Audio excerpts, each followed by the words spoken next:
Very good, सब लोग indicator use करते हैं। अब आप लोगों के लिए एक, अब इंडिकेटर का काम क्या होता है ये बताओ। जितने भी इंडिकेटर हैं वो आपको ट्रेंड बताते हैं, एंट्री नहीं बताते, ये आपको समझने की जरूरत है।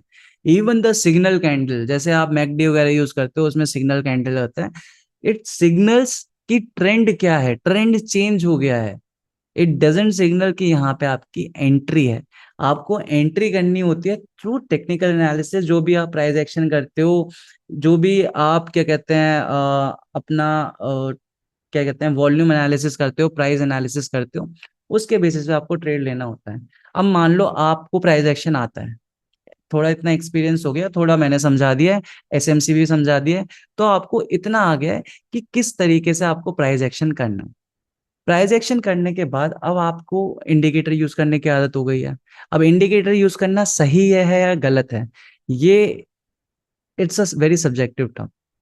मैं पर्सनली कभी कभी यूज करता हूँ इंडिकेटर, मैं इसलिए ये नहीं बोलूंगा indicator is not useful, but mostly मैं इंडिकेटर यूज नहीं करता हूँ, क्योंकि आई यूजली नो कि ट्रेंड क्या है। बट अगर आप इंडिकेटर यूज करते हो तो वो आपको एक एज दे सकता है। एज कैसे दे सकता है? क्योंकि अब आपको पता है कि आपको ट्रेंड पता चल सकता है, अब आपको एंट्रीज फाइंड करनी है।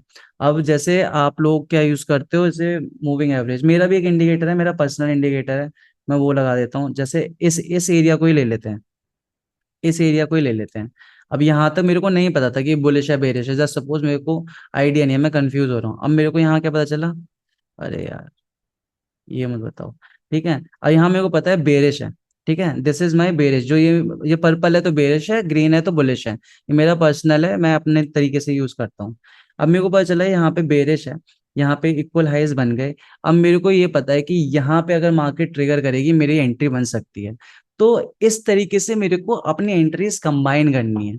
सिमिलरली अभी किसी ने मेरे को बोला वो यूज करते हैं क्या, आरएसआई। आरएसआई यूज करते हैं, दो तीन इंडिकेटर डाल के देख लेते हैं एक एक करके। आरएसआई डालते हैं, आरएसआई बेसिक बेसिक ही ले लेते हैं, कुछ अलग नहीं लेंगे। अब ये देखो, यहाँ पर भी सेम चीज है, इक्वल हाइज बने।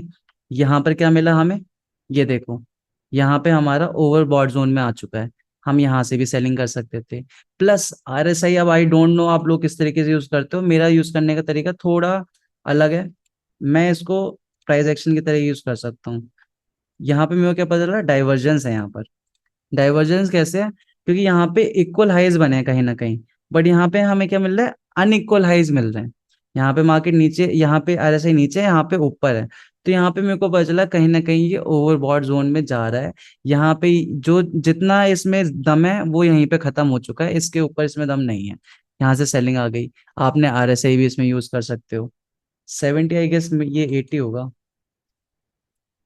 जस्ट लेट मी सी, यार why does this happen, style, yes 70 के ऊपर, गुड, ये आपका आरएसआई हो गया।